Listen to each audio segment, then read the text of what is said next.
انسان کو اپنی زندگی حقیقت کے آئینے میں گزارنے کی کوشش کرنی چاہیے۔ بہت ساری خوش فہمیوں سے، بہت ساری غلط فہمیوں سے اور بہت سارے دعووں سے اپنے آپ کو بچا کے رکھنا چاہیے۔ اللہ تعالیٰ کی رحمت پر امید رکھنا، نبی پاک صلی اللہ تعالیٰ علیہ وسلم کی شفاعت کی امید رکھنا، نیک اور صالحین کی نسبت کی امید رکھنا، یہ برا نہیں، یہ بڑا ہی بہترین ہے، یہ بڑا ہی خوبصورت عمل ہے، اس کی بہت ساری برکات ہیں۔ لیکن کسی غلط فہمی کا شکار ہو جانا اور یہ ساری امیدیں وابستہ کر کے یا ان ساری باتوں کو پیش نظر رکھ کے بے عمل ہو جانا، اپنی زندگی کو امور خیر سے پیچھے کر لینا، یہ نہ صرف یہ کہ قابل تحسین نہیں بلکہ یہ قابل توجہ ہے، اس کی اصلاح کی ضرورت ہے۔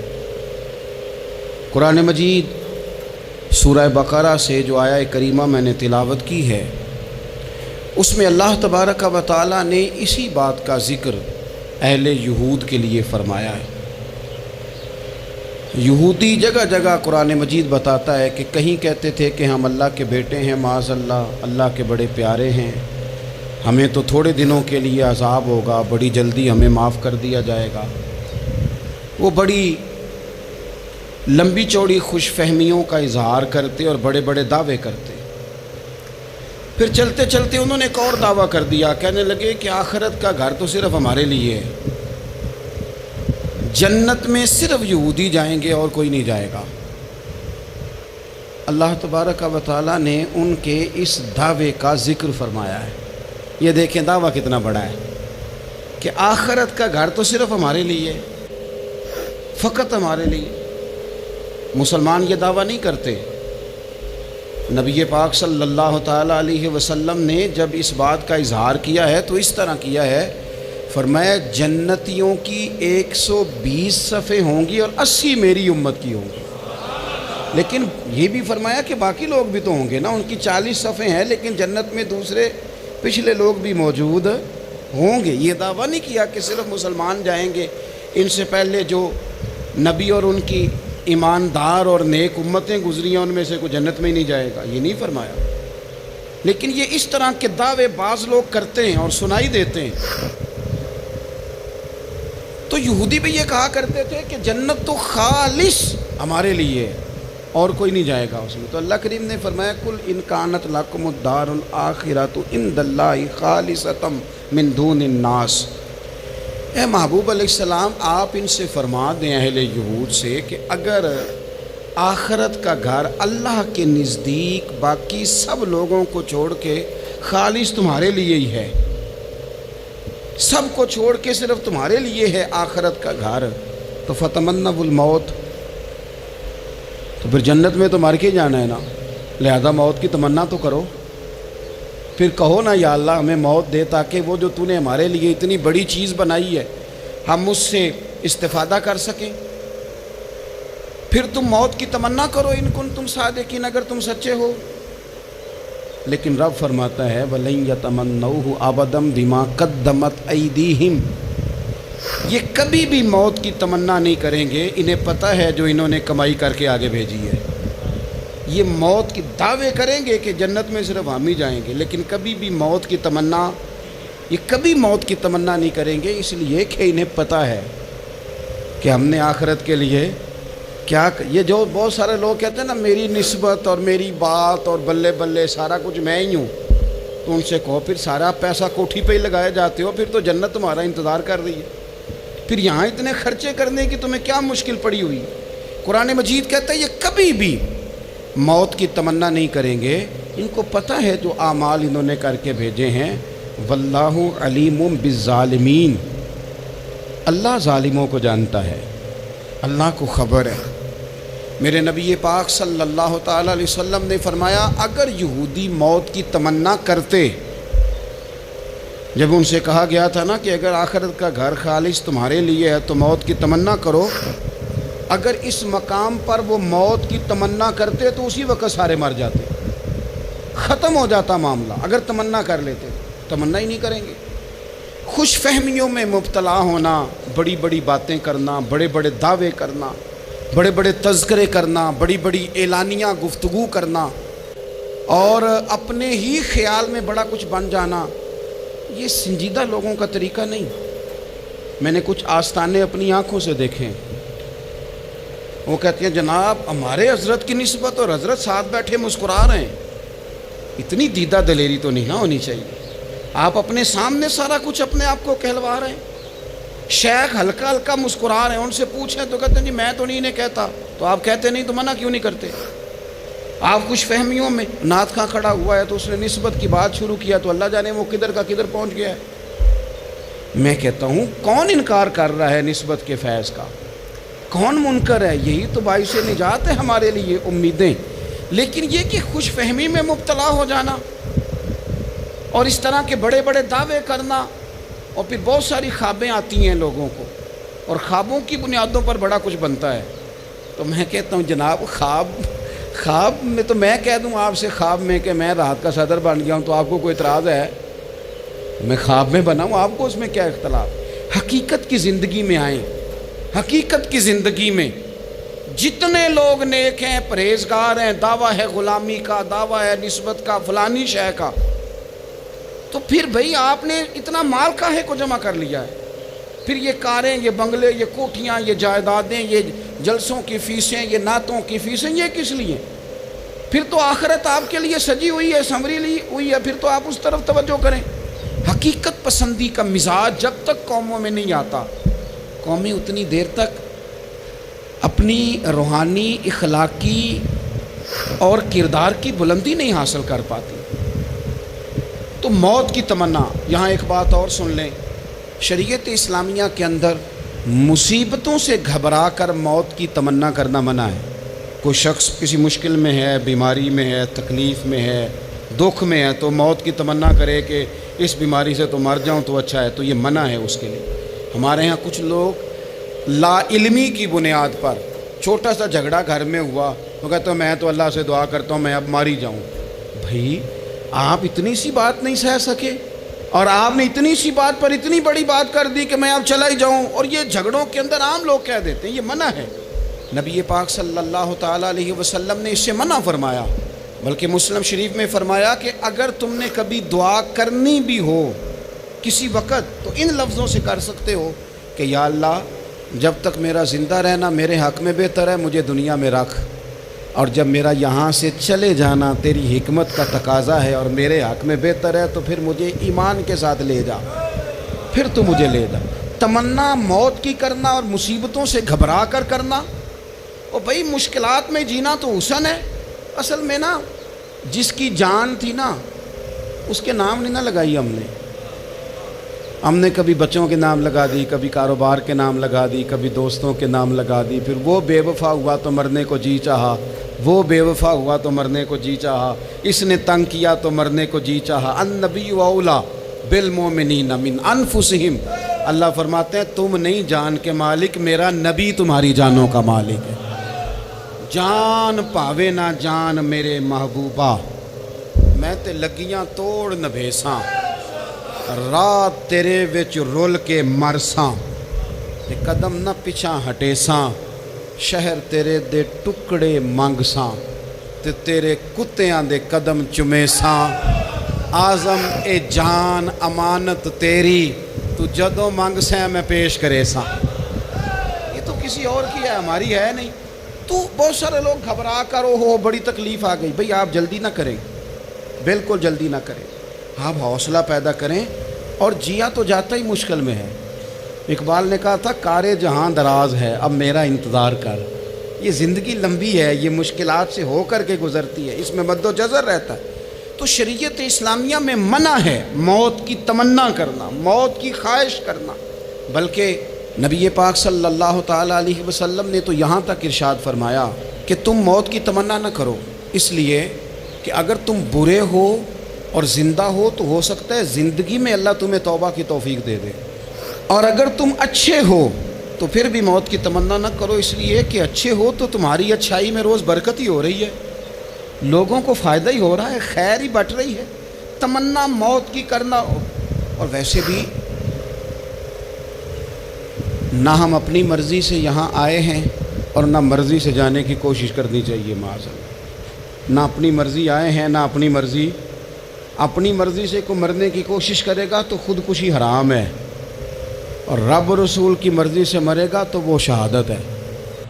وہ اس طرح کی شہادت ہے کہ جس میں کہا مردہ کہنا ہی نہیں، یہ تو زندہ ہے، اس لیے کہ میرے نام پہ مر گیا ہے۔ تو موت کی تمنا کرنا یا اس طرح کا رویہ منع ہے۔ البتہ یہ جو یہود کا کام تھا، ان کا جو لہجہ تھا، اللہ فرماتے ہیں یہ تو ہزار سال عمر مانگتی ہیں تو جانا ہی نہیں چاہتے۔ کچھ لوگ لمبی عمر کے حریص ہوتے ہیں، اس کی وجہ یہ ہوتی ہے کہ آخرت کے لیے کام نہیں کیا، آخرت پر اس طرح کا یقین نہیں، اس طرح کا مزاج نہیں، دنیا داری کا مزاج بن گیا، بہت سارا مال جمع کر لیا، بڑے بنگلے بنائے، اتنی مشکل دنیا داری کٹھی کی، اب چھوڑ کے مر جائیں۔ ان لوگوں کا مرنے کو دل ہی نہیں کرتا، کوئی ارادہ ہی نہیں ہے، بالکل نہیں دنیا چھوڑنا چاہتے، محنت سے کٹھی کی ہے، اتنے لاؤ لشکر بنائے ہیں، اب کیسے چھوڑ جائیں۔ کچھ لوگ ایسے ہیں جنہوں نے گٹھڑی باندھ کے رکھی ہوئی ہے، ان کو زیادہ ویٹ نہیں کرنا پڑتا، اس لیے کہ انہوں نے کوئی سامان بوکی نہیں کرایا، تو جو ہے ہینڈ کیری ہے، اس لیے لوگ انتظار کرتے رہیں گے اور جناب بلال حبشی جنت میں پہنچ بھی جائیں گے۔ ابھی میزان عمل لگا ہوگا لیکن حضرت ابو ذر غفاری جنت میں ٹہلتے ہوئے نظر آ رہے ہوں گے۔ لوگوں نے جمع نہیں نہ کیا، جتنا مال زیادہ اتنی چیکنگ بھی اس کی زیادہ، جتنے بیگ زیادہ، ایئرپورٹ پہ اتنا انتظار بھی زیادہ۔ ہینڈ کیری والے کو کوئی مسئلہ اسی کسے دے کچھ بھی نہ لگ دے تے نہ کوئی ساڈا دردی، بھئی مال کاہے کا تو حساب کاہے کا۔ مولا علی شیر خدا کرم اللہ تعالی وجہہ الکریم سے کسی نے کہا ہم گنجائشیں تلاش کرتے ہیں نا، اور شریعت کی گنجائش اختیار کرنے میں حرج بھی کوئی نہیں ہوتا، شریعت گنجائش دیتی ہے، مال جائز ہو آپ کو تو آپ اس کو استعمال کریں، بڑا مکان بنائیں، بڑی جائیداد خریدیں، بڑی گاڑی میں سفر کریں، مہنگا موبائل خریدیں، اچھے کپڑے پہنیں، کوئی منع نہیں کرتا۔ لیکن جو حضور کا مزاج ہے، جو سرکار نے اپنے لیے پسند کیا، وہ یہ ہے کہ سویرے روٹی کھانی ہے، شام کو فاقہ کرنا ہے۔ تو حضرت مولا علی شیر خدا کرم اللہ تعالی وجہہ الکریم سے کسی نے کہا کہ چلو جائز پیسے اکٹھے کر لیں، جائز تو جمع کرنا منع نہیں۔ تو حضرت علی کی باتیں بڑی حکمتوں والی تھی نا، تو ایک جملے میں انہوں نے کئی جواب دے دیے۔ کہنے لگے میاں مال حرام ہو تو عذاب ہوتا ہے، حلال ہو تو حساب ہوتا ہے، لہٰذا ہم دونوں کام ہی نہیں کرتے، نہ ادھر جاتے ہیں نہ ادھر جاتے ہیں۔ جمع کرنے کی حاجت کیا ہے؟ دنیا اتنی سجا لینا، اتنی سوار لینا، بڑا ٹھنڈا اے سی چلتا ہے ہمارے کمروں میں، کھلی آنکھوں سے لوگ بستر سے اٹھ نہیں پاتے، آنکھیں کھل گئی ہیں، الارم بج گیا ہے، لیکن وہ بہت مزے کی پسند کی روٹی رات کھائی تھی، اپنی مرضی کا کھانا کھایا تھا، پیٹ بھر کے کھایا تھا، مرضی کے مشروبات پیے تھے، ٹھنڈے کمرے میں آرام ہے، کھل گئی ہے آنکھ، موٹے الارم نے آواز دیا اٹھو، لیکن یہ غفلت ہے نا، دنیا جمع کر لی ہے نا ساری۔ میں آپ کو صحیح بتاتا ہوں، اگر یہ ساری آسانیاں نہ ہوں، دقتیں ہوں، تو کچھ رات کو ہمیں تھوڑا پسینہ بھی آئے تو بار بار آنکھ کھلے، یہ مچھر کبھی نہ سونے دے تو بار بار آنکھ کھلے، یہ تن آرام پسند نہ ہوں تو کچھ اٹھیں، کچھ رات کو گرمیوں کی چھوٹی راتوں میں بھی تہجد پڑھی جا سکے۔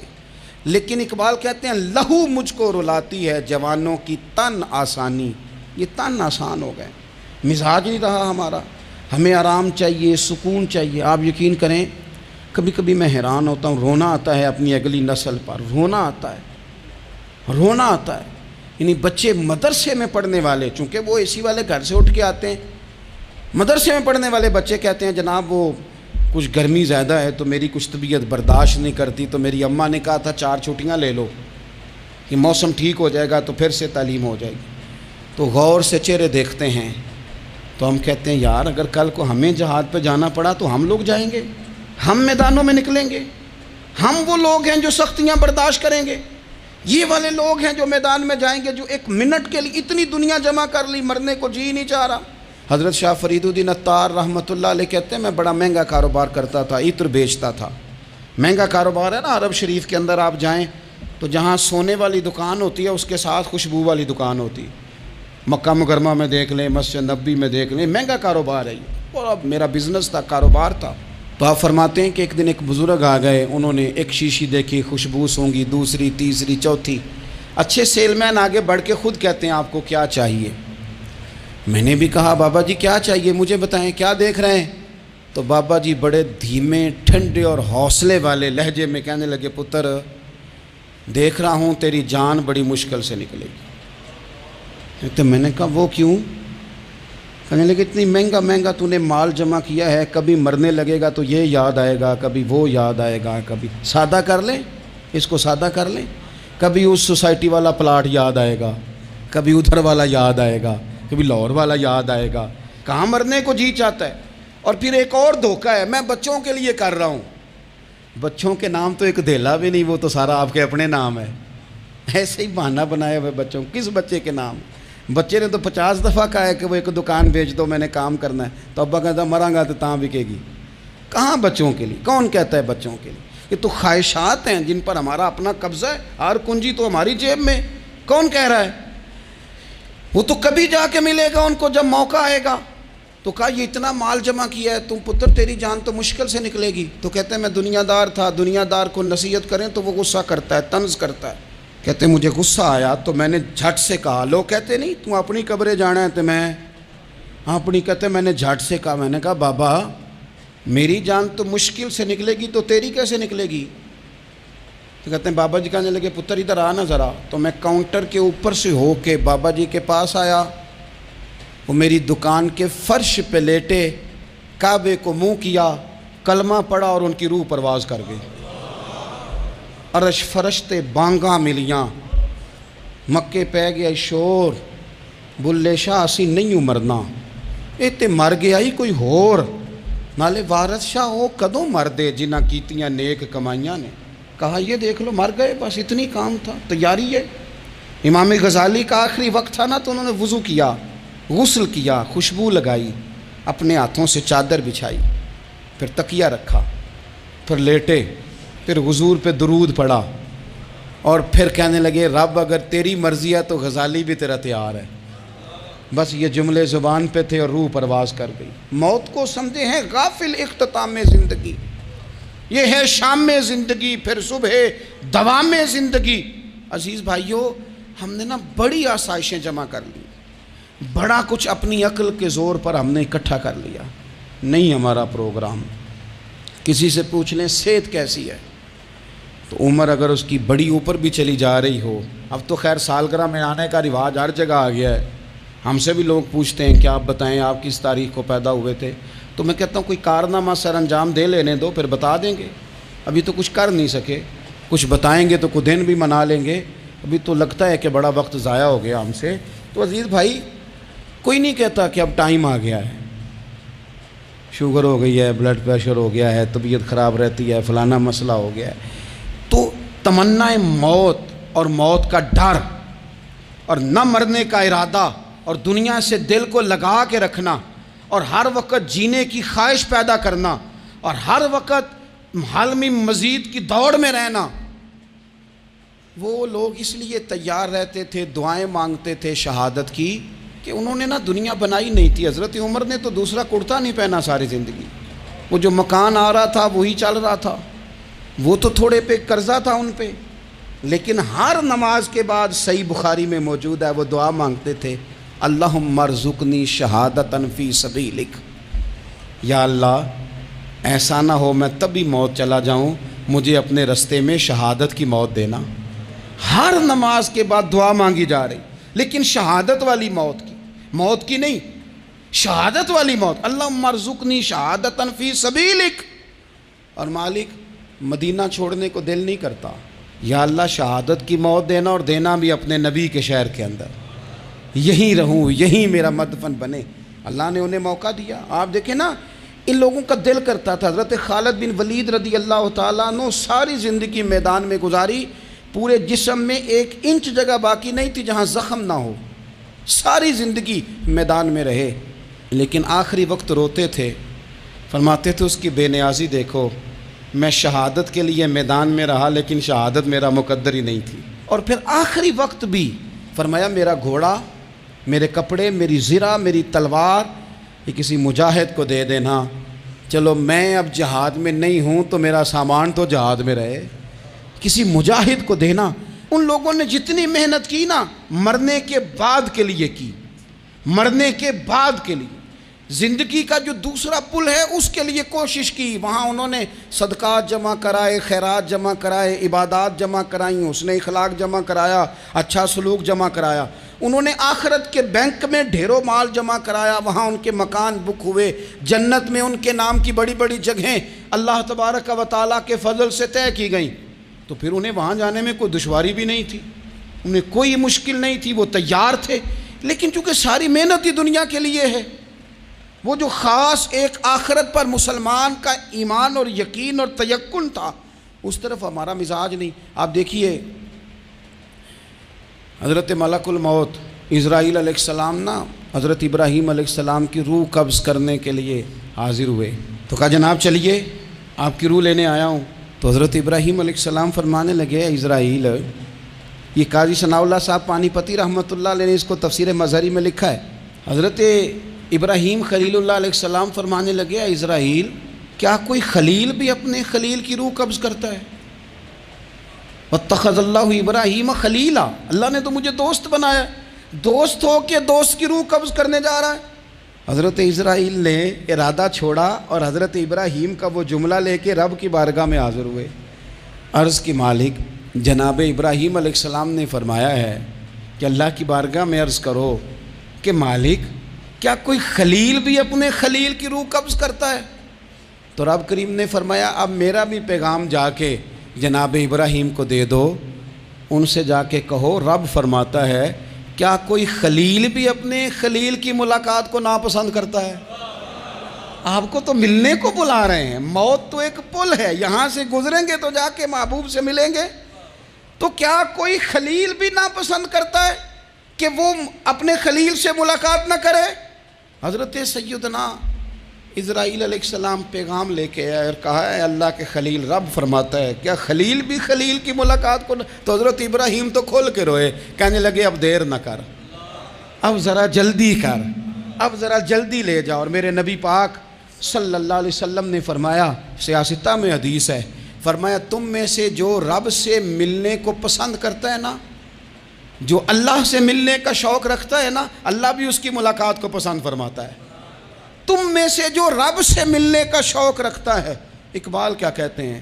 کہتے ہیں تیرے عشق کی انتہا چاہتا ہوں، تو میری سادگی دیکھ میں کیا چاہتا ہوں، میرا ذرا سا تو دل ہے مگر شوق اتنا، میں وہی لن ترانی سنا چاہتا ہوں، مالک میرا دل کرتا ہے میں تجھ سے کہوں رب آرینی، میں تجھے دیکھنا چاہتا ہوں، اور تو مجھے کہے لن ترانی تو نہیں دیکھ سکتا، میرا ذرا سا تو دل ہے مگر شوق اتنا، میں بھی وہی لن ترانی سنا چاہتا ہوں۔ پھر خود ہی کہنے لگے او بھری بزم میں راز کی بات کہہ دی، میں بڑا بے ادب ہوں سزا چاہتا ہوں۔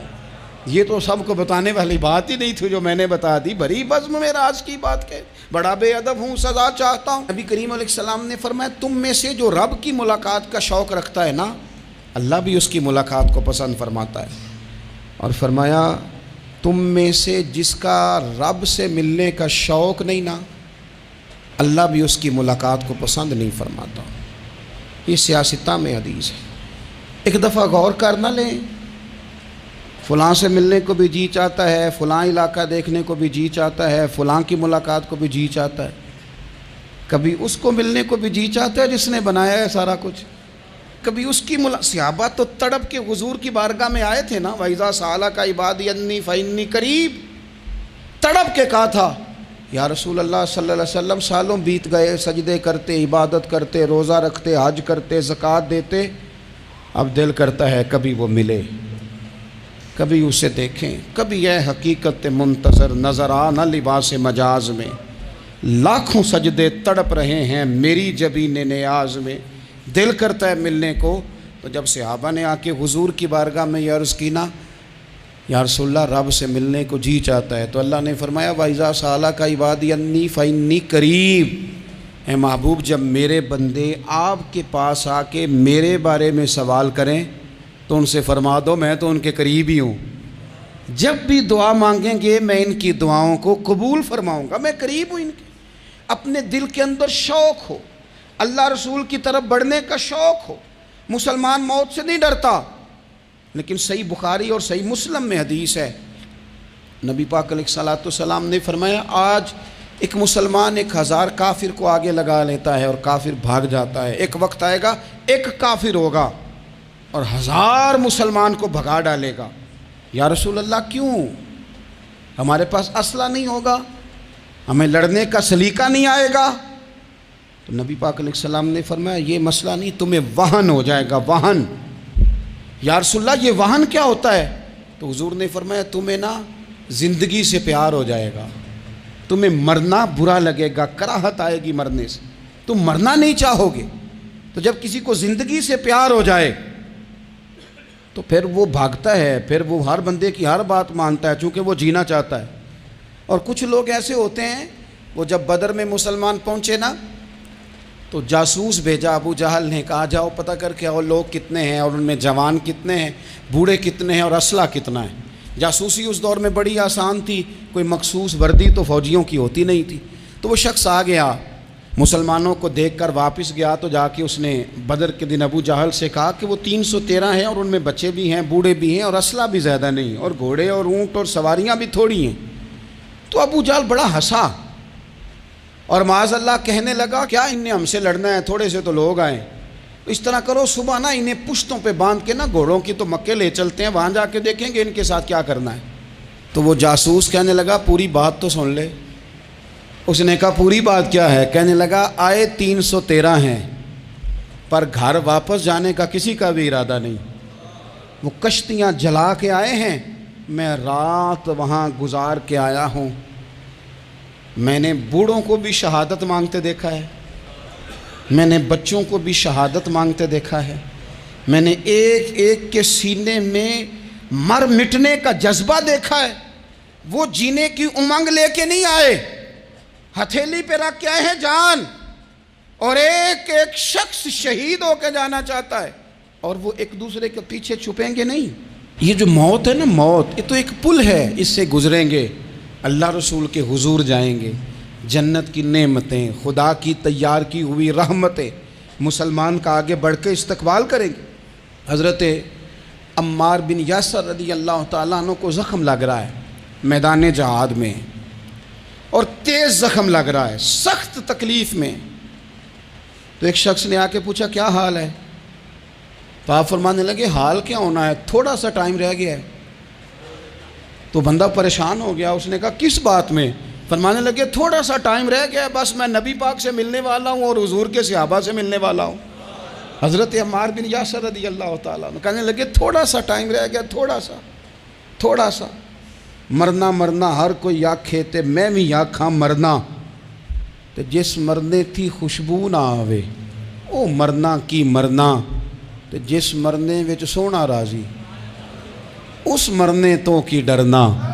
ایک گل رکھنا یاد کہ میرا جس دن ہووے مرنا، سب کچھ کرنا، سب کچھ کر کے میرا منہ روزے ول کرنا، شاید میرا آقا آوے میں دیدار حضور دا کرنا۔ فرمایا کہ وہ تو بالکل قریب آ گیا ٹائم۔ حضرت سیدنا بلال حبشی رضی اللہ تعالیٰ عنہ آخری وقت ہے، لوگ بڑا اس کا منظر جب بیان کرتے ہیں تو خوفناک بیان کرتے ہیں، اس طرح کا لہجہ اختیار کرتے ہیں کہ بات سن کے بندہ کانپ جائے۔ سیدنا بلال حبشی رضی اللہ تعالیٰ عنہ بالکل آخری وقت ہے، جانے کا ٹائم۔ تو حضرت بلال کی اہلیہ قریب بیٹھی ہیں تو کہنے لگی بڑے غم کا موقع آ گیا، غموں کی رات شروع ہو گئی، حالات میرے لیے مشکل آ گئے۔ آپ نے فرمایا کیا ہوا؟ کہنے لگی آپ جا رہے ہیں؟ تو حضرت بلال کہنے لگے یہ غم کا موقع نہیں، یہ تو خوشی کا موقع ہے، میں جاؤں گا تو حضور سے ملوں گا نا، جاؤں گا تو نبی پاک سے ملاقات ہوگی، یہ تو میرا ملاقات کا وقت آیا۔ تو اپنی زندگی کے اندر انسان کچھ اپنی آخرت کے لیے کرے، کچھ زاد راہ جمع کرے، کچھ وہ تیاری کرے، کچھ اس کے پاس ایسے اعمال ہوں جس کی بنیاد پر اس کا رب رسول کی بارگاہ میں حاضری کو جی چاہے۔